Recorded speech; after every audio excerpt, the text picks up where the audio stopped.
The Lakers lost to the Clippers last night, 103-97, to start the season 0-2. What it do? Should we already be concerned with the Lakers? James, Jimmy, once again, the mic is yours. Listen, as everybody knows me personally, I'm not the biggest basketball fan in this room. You two obviously know this from my days working with you at Can You Dig Sports Radio, which I totally miss, by the way, don't get me wrong. But you know me by now, I'm not the biggest basketball savant.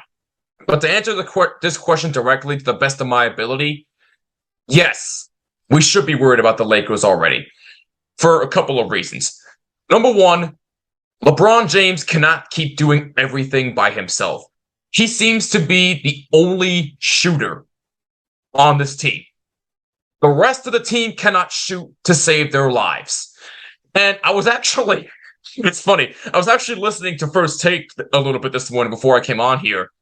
And Stephen A. Smith put it best. I want to quote him. I think I might be paraphrasing here, but he said, and I quote, "They put construction workers to shame because all the shooters do is lay bricks. Construction workers would do a better job than the Lakers right now." That is how porous their shooting is.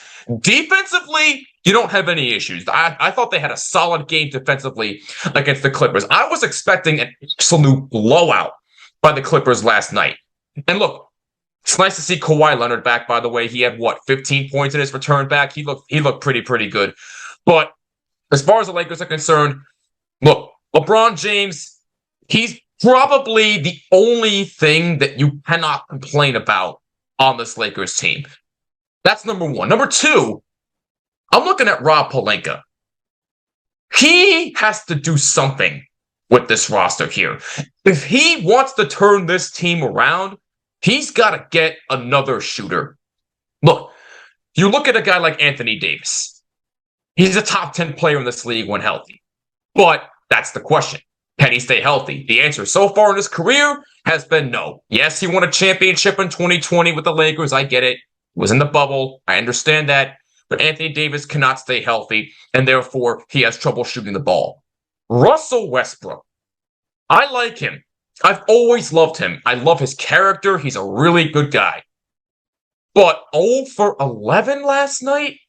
And you have the nerve after the game to say, "Oh, I thought my performance was solid." Really? Really? You go 0 for 11 shooting, and that's what you say?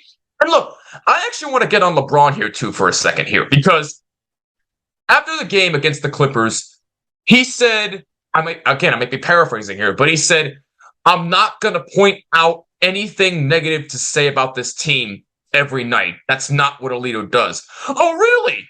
I beg to differ, because if you actually were a leader, which you are, by the way, I'm not questioning your leadership because you've been a leader for 20 years in the NBA. You obviously know what it takes to win. But if you want to be a leader on this team, call out the negatives. Call out what your team's doing wrong and help them fix it. Look, I like the job that Darwin Ham is doing with the team. He seems to be a terrific head coach. I love the energy that he brings. But God damn, help your coach out. Call out what the team's doing wrong and help them. You seem to be the only one that's doing anything good on this team right now. So look, that's the bottom line for me. I am worried about the Lakers. Look, it's only 2 games in. I understand that. So obviously there's still time. But as presently constructed right now, this Lakers roster, offensive-wise, is absolute trash. Defensively, I think they're fine. I low-key think right now, to make a comparison, that I'm getting the same vibes that I'm getting from Tom Brady with LeBron James this year. Like, it's like Tom Brady is in his world right now. And I'm a Tom Brady fan. But it seems like more so this year than any other year, in his career, that he's more connected to his outside life right now compared to his football team right now. Like, I get the vibes. We all hear everything going on with the wife and kids and everything, and just him going away from the team to go to a party, not party, but there was a birthday party, Robert Kraft, the owner of the Patriots, that he went to and flew out there. That was Robert Kraft's wedding. Yup, that was his wedding. Excuse me, not party, wedding. Same thing. It's kind of same thing, right? Get a little drink too. And that is true. That is true. That's what I'm getting from LeBron James. It's like, even last year, I felt like LeBron James was just content with just getting records and getting individual accolades because every night he's breaking a record. And I feel like LeBron James is comfortable, and that's where the leadership comes in. But that's why you brought in Pat Beverly.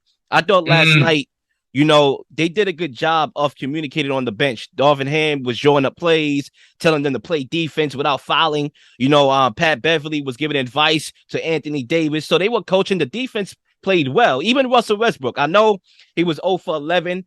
That's Russell Westbrook, bro. Like that, he's never been a great shooter in his career, right? But at the same time, he did make some plays defensively. He got a couple steals. They tried to exploit the matchup with him and Kawhi twice on back-to-back plays, back-to-back steals for Russell Westbrook. So he tried to impact the game in other areas, of the game. But at the same time, the Lakers need to get rid of him. And I know I'm not a fan of selling away future assets, but if you really want to go all in, because you just never know what LeBron James is getting older. Tomorrow was never promised. 2027, who knows where we're going to be? Who knows if the world's still going to be the world? If we're going to still operate? Go all in. Try to bring in a Miles Turner, a Buddy Hield. That's always been the proposal that everybody keeps talking about. Try to improve your team. I understand you like Russell Westbrook as an individual. I understand you want to give him that support, that backbone as a player, which you should do while he's on your team, no doubt about it. But behind scenes, you need to figure out a way to get better, and that starts by trading away Russell Westbrook so he can shine and you can shine as well. So, yeah, I'll leave it at that. Oh, by the way, one more thing real quickly, Zay. The Clippers did the opposite. They shot the ball well, and that's why I picked them to go to the finals, right? There was like 6 Clippers that scored at least 11 points in the game. Out-rebounded the Lakers 58-35.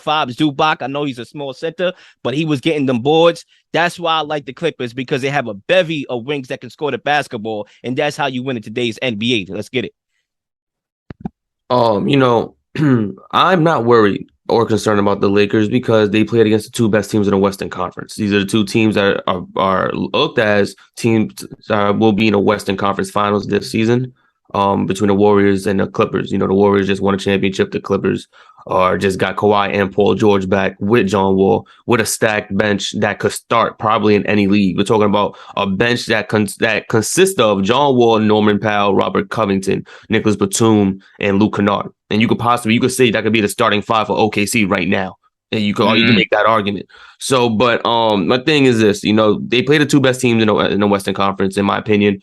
They need some games together, and Westbrook's going to be who he is. He's a guy who needs to be a high usage player, so you could see the best possible outcome. When he was in Washington, he was doing everything on Washington because Bradley Beal was unable to do so with his injuries, with his knee injuries, and so on and so forth. So Westbrook needs to be on a team that he's a high usage guy. It's not going to be, let him play the wing, let him play the corner and see what he can do, because that's not the type of player he is. That's not the type of player he has been his entire career. Even in early days in OKC, he was the primary point guard, dribbling the ball up and down the court. He was the guy facilitating. He was the guy doing everything. So the fact that you have Russell Westbrook and LeBron James, who are essentially like the same player opposed to the jump shot, the guys have to have the ball in their hand to be effective. They can't be guys just sitting in the corner, sitting in the wing, waiting for something to happen for them. They make things happen for them. So Westbrook needs to be in a situation where he's able to show that he still could play basketball, because right now they're giving him that same title they gave James Harden in Brooklyn.